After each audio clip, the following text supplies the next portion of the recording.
बायकोचा उदास चेहरा पाहून रितेश विचारात पडला. त्याला काही समजत नव्हते की आज केतकीला काय झाले आहे. आज ती अशी उदास का आहे. पण केतकीला काही न विचारता रितेश फक्त तिच्याकडे पाहत होता.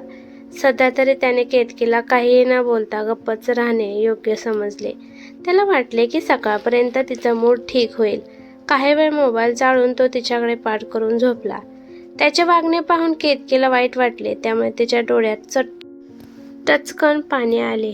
तिला असे वाटले की ती उदास आहे याने त्याला काहीच फरक पडत नाही. आता तो पहिलाचा रितेश राहिलेला नाही, ज्याची पहिली प्राथमिकता नेहमी केतकी असायची. वेळेनुसार खूप काही बदलते हाच विचार करत करत तीही झोपली. सकाळी उठल्यानंतर केतकी गपचूप तिची कामे करत होती.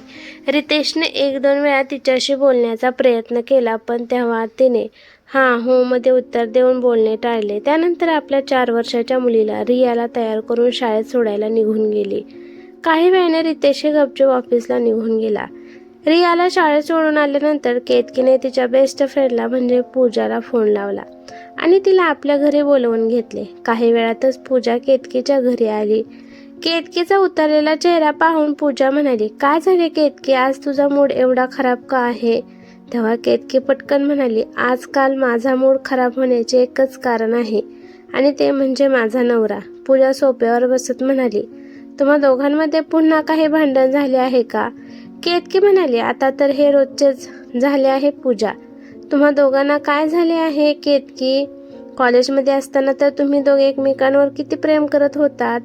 प्रत्येकजण तुमच्या प्रेमाचे उदाहरण देत होते. सगळं आता काय झाले. पूजा काळजीच्या स्वरात म्हणाली. मैत्रिणीचे बोलणे ऐकून केतकी रडायला लागली. पूजा उठून केतकी जवळ जाऊन बसली आणि तिला गप्प करायला लागली. काही वेळाने केतकी म्हणाली, हे सर्व रितेशमुळे होत आहे बघ पूजा. लग्नाआधी मी जी स्वप्न पाहिली होती त्या सर्व स्वप्नांचा चुराडा झाला आहे. पूजा, अगं काल आम्ही दीपक दादाच्या मुलाच्या वाढदिवसाच्या पार्टीला गेलो होतो. तिथे सर्व लोक एकापेक्षा एक महागडे गिफ्ट घेऊन आले होते. फक्त आम्हीच होतो जे स्वस्तातली खेळणी देऊन आलो. पूजा, तुला तर माझ्या माहेरच्या माणसाचे स्टेटस ठाऊक आहे ना. मला त्या सर्वांसमोर एवढी लाज वाटत होती की मी काय सांगू. पूजा म्हणाली, मग काय झाले, तुम्ही तर इतर लोकांप्रमाणे महागातले गिफ्ट घेऊन नाही गेले म्हणून. केतकी, प्रत्येक माणसाने आपला जसा पाहून खर्च करावा, मग तो तुझा दीपक दादा असो किंवा मग दुसरा कोणीही. मला तर असे वाटते की पैशाच्या बाबतीत आपण स्वतःचे बरोबरी इतर कोणाबरोबरही करू नये. यावर केतकी म्हणाली, गोष्ट कोणाशीही बरोबरी करण्याची नाही ग, पण कधी कधी मला असे वाटते की बहुतेक रितेशला स्वतःलाच असे वाटत नाही की समाजामध्ये त्याची प्रतिष्ठा किंवा मान वाढावा. तुला ठाऊक आहे का, रितेशच्या ऑफिसमध्ये त्याच्यापेक्षा खालच्या पोस्टवर काम करणारे लोक प्रमोशन घेऊन त्याच्यावरच्या पदाला पोहोचले आहेत. पण तो आधी जिथे होता तिथेच आजही आहे.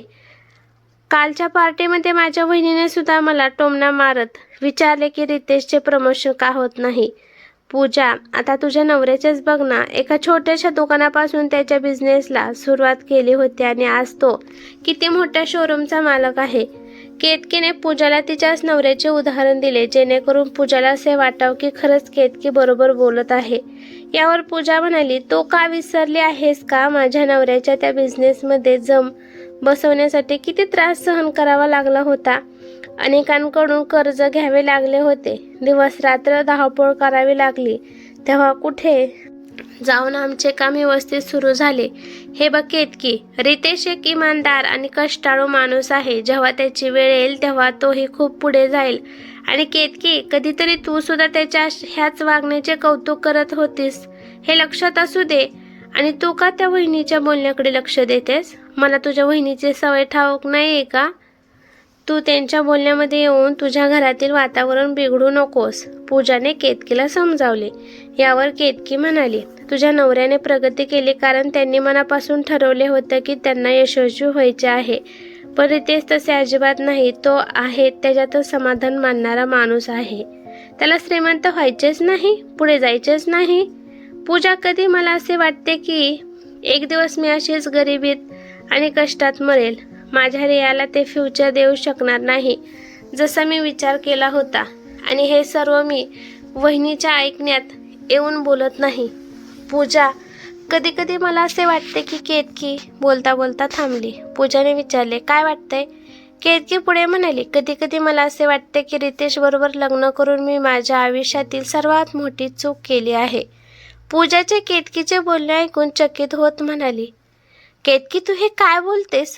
तुला तर कळते का? केतकी म्हणाली, मला ठाऊक आहे मी काय बोलत आहे.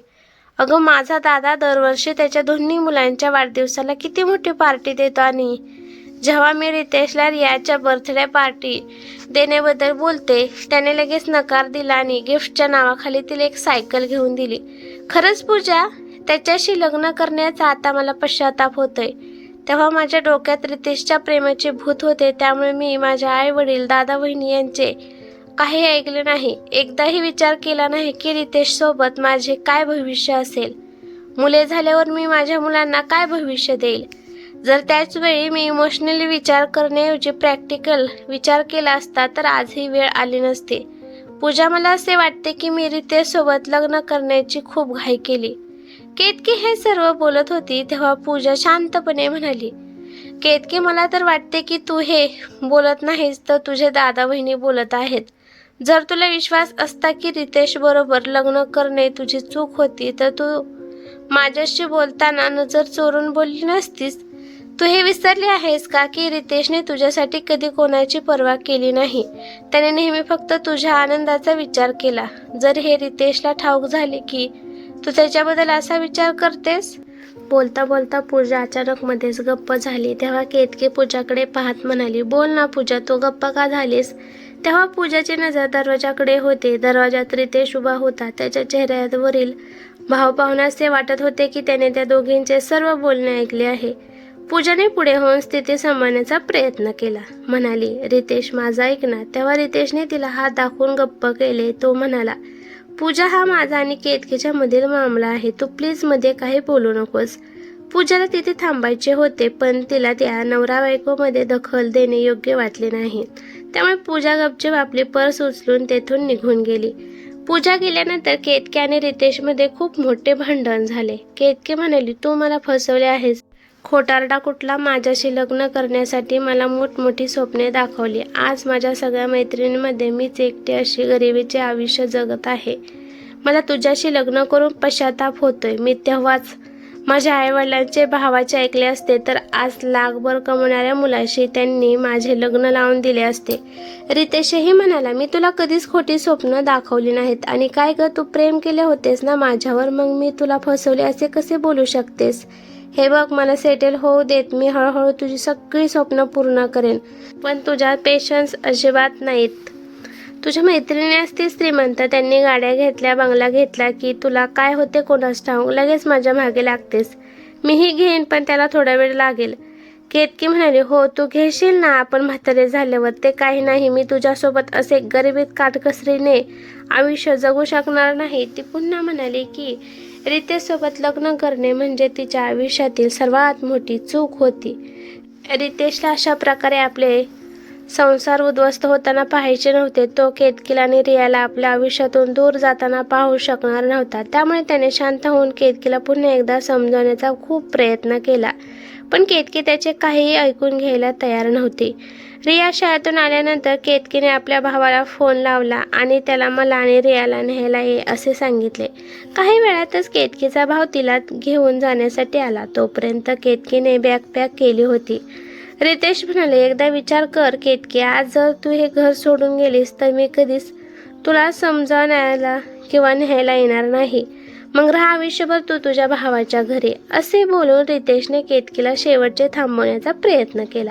पण जाताना केतकी म्हणाली, तू काळजी करू नकोस रितेश, मी परत येण्यासाठीच जात नाहीये. तुझ्यासोबत राहून असे आयुष्य जगण्यापेक्षा माझ्या माहेरी जाऊन राहणार मला जास्त आवडेल. असे बोलून तिने आपल्या एका हाताने बॅग उचलली आणि दुसऱ्या हाताने रडणाऱ्या रियाचा हात धरून घराबाहेर निघून गेली. रितेश खिडकीजवळ येऊन थांबला. केतकी आणि रिया कारमध्ये बसल्या आणि वेळातच कार दूर गेली. पण रितेश त्या वाटेकडे डोळे लावून उभा होता. काही वेळाने केतकी आणि रिया घरी पोहोचल्या. घरी पोहोचल्यानंतर तिच्या भावजाईने दोघींचे स्वागत केले. रिया घाबरली होती त्यामुळे ती आपल्या आईचा पदर सोडत नव्हती. केतकीच्या वहिनीने नोकराला चहा बनवायला सांगितला आणि ती केतकी जवळ येऊन बसली. केतकीची आई सुद्धा तिथेच बसली होती, पण तिची आई केतकीला एक शब्दही बोलली नाही. वहिनी म्हणाली, रितेशचे घर सोडून तू इकडे आलीस हे तू अगदी बरोबर केले आहेस केतकी. तो तुझ्या लायकीचा नव्हताच. जर तू आधीच आमचे ऐकले असतेस तर आज ही वेळ आली नसती. मी तर तुझे लग्न माझ्या भावासोबत लावून देणार होते, पण तुला कोण आवडला तर तो रितेश, ज्याच्या खिशात 1 रुपयाही कधी नसतो. वहिनीचे बोलणे ऐकून केतकी नजर चोरून इकडे तिकडे पाहायला लागली. तेव्हा तिचा भाऊ म्हणाला, असू दे, जे झाले ते झाले. आता केतकी आपल्याला परत आली आहे ना, तर आता सर्व काही ठीक होईल. त्यानंतर तो केतकीला म्हणाला, डोंट वरी केतकी, आता तू जास्त विचार करू नकोस. रियाला घेऊन खोलीत जा आणि आराम कर. लवकर. नोकराने आधीच त्याचे सामान खोलीमध्ये नेऊन ठेवले होते. केतकी रियाचा हात धरून खोलीमध्ये निघून गेली. माहेर येऊन केतकी खूप खुश होती. दादा वहिनी तिची खातिरदारी करण्यात काही कसर सोडत नव्हते. घरातील नोकर नेहमी त्यांच्या सेवेला हजर होते. आज सगळ्यांना केतकी आणि रियाच्या आवडीचे जेवण बनवले होते. प्रिया आणि राज सुद्धा आत्या आत्या म्हणत तिच्या मागे पुढे फिरत होते. हो, फक्त आई होती जी तिच्याशी जास्त बोलत नव्हती. केतकीने रितेश बरोबर लग्न केल्यापासून आई तिच्याशी तुटुकपणे वागत होती, त्यामुळे केतकी तिच्या आईशी जास्त बोलत नव्हती. 3 दिवसानंतर एका रात्री केतकीला पूजाचा फोन आला. ती केतकी आणि रितेशसाठी खूप काळजीत होती. त्या दिवशी काय घडले हे केतकीने पूजाला सांगितले आणि ती हेही म्हणाली की ती आता रितेशचे घर सोडून रियाला घेऊन कायमची माहेरी आली आहे. केतकीचे बोलणे ऐकून पूजाला धक्का बसला. ती म्हणाली, केतकी, हे तू बरोबर केले नाहीस. अगं, कोणत्या नवरा बायकोमध्ये भांडण होत नाहीत याचा पण अर्थ हा तर होत नाही ना आपल्या घर सोडून माहेरी यावे. तू रितेशशी बोलून हा प्रश्न दोघांशिवाय तो तिकडे किती एकटा पडला असेल यावर केतकी म्हणाली, मला एक सांग पूजा, तू त्याची मैत्रीण आहेस की माझी? अगं, तुला कळत कसे नाही? त्याचे घर सोडण्याशिवाय माझ्याकडे दुसरा कोणताही पर्याय नव्हता. बहुतेक आता तरी शीतलची अक्कल ठिकाणावर येईल आणि तो माझी कदर करेल. त्याला माझे म्हणणे पटेल. दादा वहिनीचे सुद्धा हेच म्हणणे आहे की मी अगदी बरोबर केले आहे, पूजा म्हणाली. केतकी, इच्छा असेल तर मार्ग सापडेल. तू काहीही विचार न करता दादा वहिनीने जे सांगितले तेच केलेस. मला सांग, तू हा विचार केला आहेस का की तू किती दिवस तुझ्या दादा वहिनीच्या घरी राहशील? आता तर ते तुझ्या निर्णयाला बरोबर म्हणत आहेत, पण जर रितेश आणि तुझ्या समीर झाल्यास नाही, मग तरीही ते आयुष्यभरासाठीच तुझी साथ देतील का? केतकी म्हणाली, ते माझी साथ का देणार नाहीत? अगं पूजा, दादा वहिनी आत्ताही माझी साथ देत आहेत आणि नंतरही देतील. पूजा, तू इथे येऊन बघ. दादा वहिनी आणि त्यांची 2 मुले कशा प्रकारे माझ्यावरून जीव ओवाळून टाकतात आणि हेच खूप आहे माझ्यासाठी. यापेक्षा जास्त मी त्यांच्याकडून आणखी कोणती अपेक्षा करू? केतकी आपल्या माहेरचे कौतुक करत म्हणाली. पूजा शांतपणे म्हणाली, आता पाहूयात की ही खातिरदारी आणि हा देखावा आणखीन किती दिवस चालतोय. पण एक गोष्ट लक्षात ठेव केतकी, पाहुण्यांप्रमाणे माहेरी आलेली मुलगी सर्वांना चांगली वाटते, पण आपले घर सोडून कायमचे माहेरी येऊन बसलेली मुलगी कोणालाही चांगली वाटत नाही. माझे बोलणे तुला कडवट वाटेल, पण हेच सत्य आहे. आणि तुझे म्हणशील तर तू तर लग्न सुद्धा तुझ्या घरच्यांच्या मर्जीविरुद्ध केले होते. असो, मी तर देवाकडे एकच प्रार्थना करेल की तुला बरोबर आणि चूक यामधील फरक लवकर समजावा. असे बोलून पूजाने केतकीचे पुढचे बोलणे न ऐकता फोन कट केला. केतकीला पूजाचा राग येत होता. तिने ठरवले की आता ती कधीच पूजाला फोन करणार नाही. असेच दिवस सरत होते. आता केतकीला माहेरी येऊन बरेच दिवस झाले होते. एवढ्या दिवसात रितेशने एकदाही तिला भेटण्याचा किंवा फोनवर बोलण्याचा प्रयत्नही केला नव्हता. तिच्या मनामध्ये अनेकदा हा विचार आला की तिची मैत्रीण पूजा तिला विनाकारण भीती घालत होती. दादा वहिनीचे वागणे तिच्याबरोबर खूप चांगले आहे, पण केतकीचा हा भ्रम त्या दिवशी तुटला जेव्हा दादा वहिनीची मुले प्रिया आणि राजने खेळताना भांडण झाल्यावर रियाला धक्का दिला आणि तिला 3 पायऱ्यांवरून खाली पाडली. रियाच्या ओरडण्याचा आवाज ऐकून केतकी धावत आली आणि तिने पाहिले रिया जमिनीवर पडून रडत आहे आणि तिच्या गुडघ्यातून बरंच रक्त वाहत आहे. तेव्हा केतकी तिला पटकन डॉक्टरांकडे घेऊन गेली आणि डॉक्टरांनी तिला मलमपट्टी केली. घरी आल्यानंतर ती प्रिया आणि राजला खूप रागवायला लागली. वहिनी त्यावेळेस बाहेर कुठेतरी गेली होती. जेव्हा वहिनी घरी आली तेव्हा राज आणि प्रियाने आईला खोटे सांगितले की मम्मी आत्याने आम्हाला खूप मारले. हे ऐकून वहिनीला खूप राग आला. ती मोठ्या आवाजात म्हणाली, केतकी केतकी बाहेर ये. वहिनीला अशा प्रकारे नाव घेऊन मोठ्या आवाजात बोलताना ऐकून ती पटकन आपल्या खोलीतून बाहेर आली. तेवढ्यात तिचा भाऊ सुद्धा ऑफिसवरून घरी आला होता. केतकी म्हणाली, काय झाले वहिनी? वहिनी रागात म्हणाली, माझ्या मुलांवर हात उचलायची तुझी हिंमत कशी झाली? केतकी तिच्या बहिणीने लावलेला आरोप ऐकून चकित झाली. केतकी म्हणाली, वहिनी अगं मी मुलांवर अजिबात हात उचलला नाही. उलट यांनीच रियाला पायऱ्यांवरून धक्का देऊन खाली पाडले. तिला खूप लागले आहे, त्यामुळे डॉक्टरकडे नेऊन तिला मलमपट्टी करावी लागली. त्यामुळे मी मुलांना फक्त रागवले होते. यावर तिची वहिनी म्हणाली, तुला काय म्हणायचे आहे की माझी मुले खोटे बोलत आहेत? मी माझ्या मुलांना खोटे बोलायला शिकवते का? वहिनीचा राग वाढतच चालला होता. केतकी म्हणाली, वहिनी माझ्या बोलण्याचा तसा अर्थ नव्हता. अगं जर मी मुलांना चूक केल्यानंतर रागवले तर काय चुकीचे केले? माझ्या मुलावर एवढाही अधिकार नाही का वहिनी? वहिनी म्हणाली, नाही, तुला माझ्या मुलांना रागवण्याचा काही एक अधिकार नाही. हे यांचे घर आहे, त्यांच्या मनात जे येईल ते करतील. यांना चूक आणि बरोबरीचा पाठ शिकवणारी तू कोण आहेस?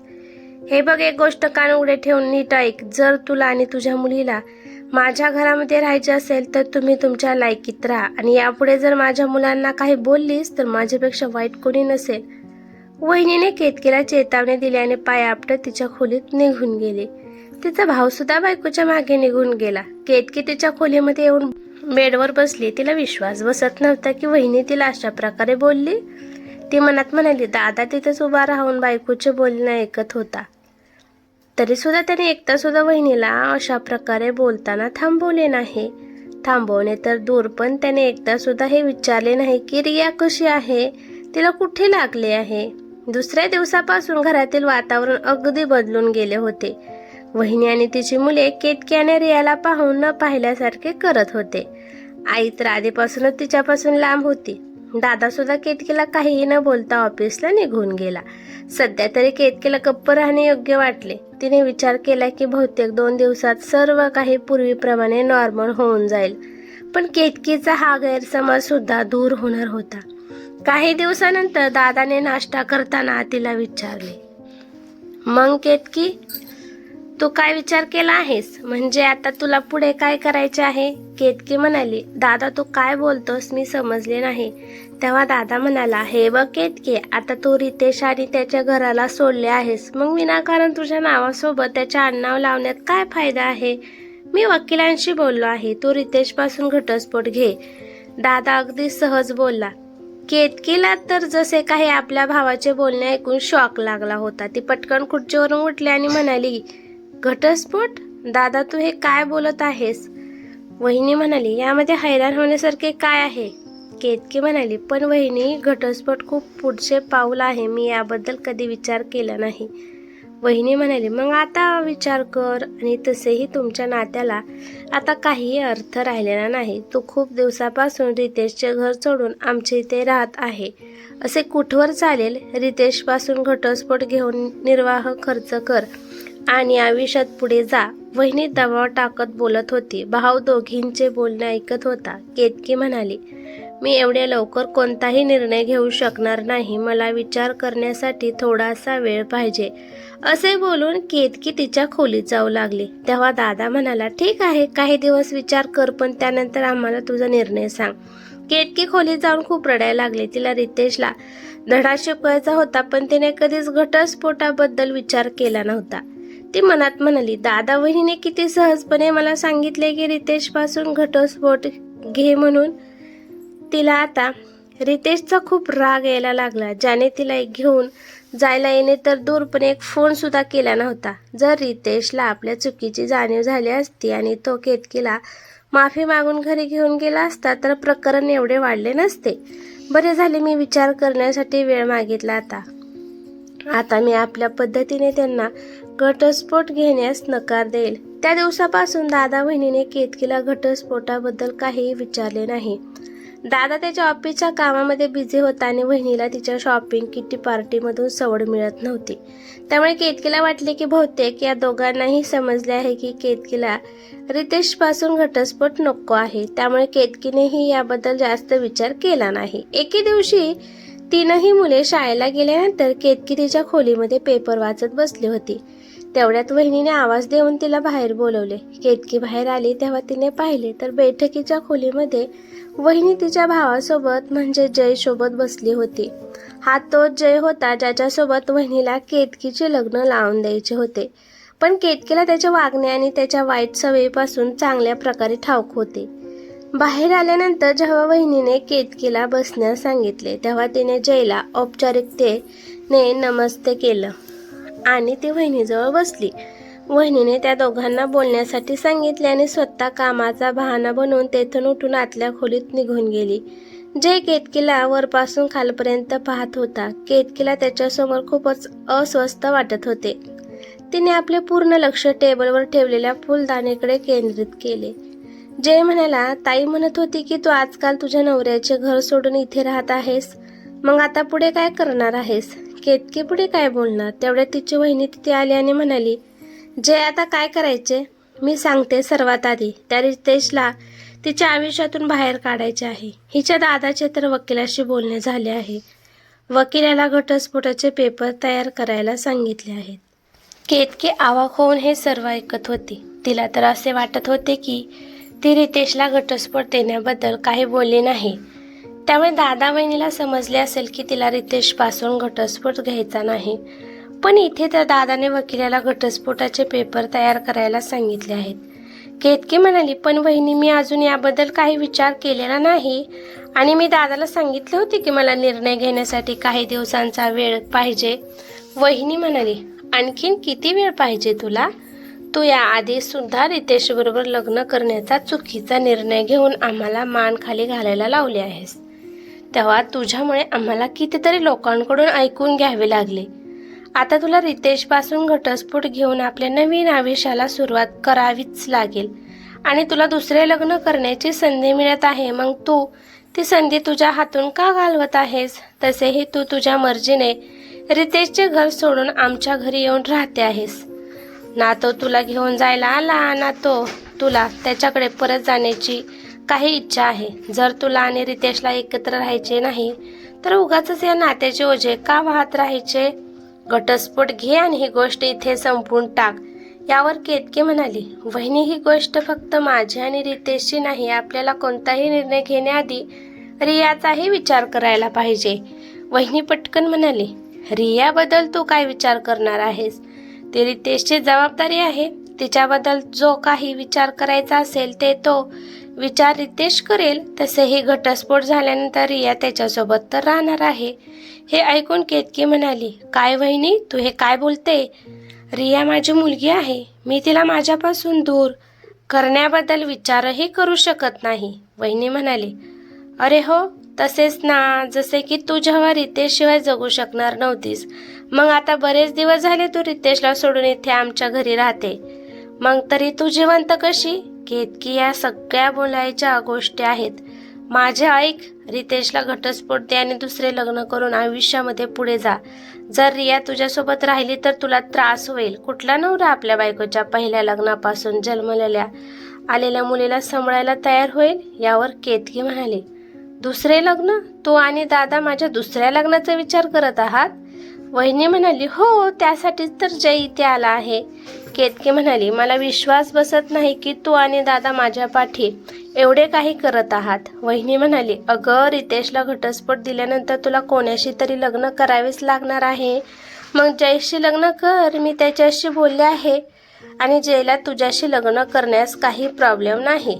केतकी मोठ्या आवाजात म्हणाली, मी रितेशला घटस्फोट देणार आणि नाही मी तुझ्या भावासोबत लग्न करेल. असे बोलून केतकीने तिचा निर्णय ऐकवला आणि तिच्या खोलीत जाऊन दरवाजा बंद केला. केतकीला आश्चर्य वाटत होते की वहिनी स्वतः एक आई असून सुद्धा किती सहजपणे रियाला माझ्यापासून दूर करण्याचे बोलत होती. घटस्फोट आणि दुसरे लग्न हे दोन शब्द ऐकल्यावर तिला जी चिड येत होती त्यावर केतकीला जाणीव झाली की तिचे आज सुद्धा रितेशवर खूप प्रेम आहे, पण तिला रितेशचा राग येत होता. ती म्हणाली तो त्याचा हट्ट सोडून मला घेऊन जायला येऊ शकत होता, असे बोलून ती रडायला लागली. इकडे वहिनीने नवऱ्याला फोन करून घरी बोलवले होते. नवरा घरी आल्यावर वहिनीने घर डोक्यावर घेतले. त्याने केतकीला बाहेर बोलवले. केतकी बाहेर आल्यावर गपचूप एका कोपऱ्यात उभी होती. तिला विश्वास होता की तिचा दादा तिला समजून घेईल. गोंधळ ऐकून आई सुद्धा तिथे आली होती. वहिनी म्हणाली, आज तुझ्या बहिणीने माझा आणि माझ्या भावाचा खूप अपमान केला आहे. तिच्यामुळेच आज मला माझ्या भावासमोर मान खाली घालावी लागली. दादा म्हणाला, केतकी तुझी वहिनी काय म्हणत आहे? केतकी म्हणाली, असे काही झाले नाही दादा. वहिनीला माझा घटस्फोट करून माझे लग्न तिच्या भावाशी लावून द्यायचे आहे. मी नकार दिला, त्यामुळे वहिनीला वाईट वाटले. तिला तर माझ्या रियाला सुद्धा माझ्यापासून दूर करायचे आहे. बहिणीचे बोलणे ऐकून भाव म्हणाला, मग यात काय चुकीचे बोलली तुझी वहिनी? ती बरोबर बोलत आहे आणि जे काही करू ते तुझ्या भल्यासाठीच करणार आहोत आम्ही. भावाचे बोलणे ऐकून केतकीला खूप वाईट वाटले. वहिनी म्हणाली, अगं जर तुझा नवरा एवढा चांगला आणि प्रामाणिक माणूस आहे तर मग तू त्याला सोडून इथे का आली आहेस? आमच्या घरी फुकटचे का खात आहेस? निघून जा तुझ्या घरी. हे ऐकून केतकीच्या डोळ्यात पाणी आले. तिने दादाकडे पाहिले तर तो दुसरीकडे पाहायला लागला. तिने आईकडे आशेने पाहिले तर आई म्हणाली, अगं त्या दिवशी मी काहीही बोलले नाही, पण आज बोलते. तू स्वतःच्या मर्जीने लग्न केले, आमचे काहीही ऐकले नाही. मग जर तुम्हा नवरा बायकोमध्ये भांडण झाले तर इथे येण्याची काय गरज होती? आमच्यापैकी कोणी होते का तुझ्या लग्नाला? तुम्ही तुमची भांडणे आपापसात मिटवून घ्यायला हवी होती. आता मी यामध्ये काहीही बोलणार नाही, असे बोलून तिची आई आतल्या खोलीत निघून गेली. केतकी खाली मान घालून रडत होती तेव्हा रिया नोकरासोबत शाळेतून परत आली आणि धावत जाऊन आपल्या आईला बिलगली आणि म्हणाली, मम्मी तू रडत आहेस? केतकीने अश्रू पुसले आणि आपल्या मुलीचा हात धरून ती तिच्या खोलीत निघून गेली. खोलीमध्ये गेल्यानंतर केतकीने तिची बॅग भरायला सुरुवात केली. बॅग पॅक केल्यानंतर तिने तिच्या मैत्रिणीला पूजाला फोन केला आणि म्हणाली, मी माझ्या घरी परत जात आहे. पूजा, ते घर भलेही छोटे आहे पण माझे आहे.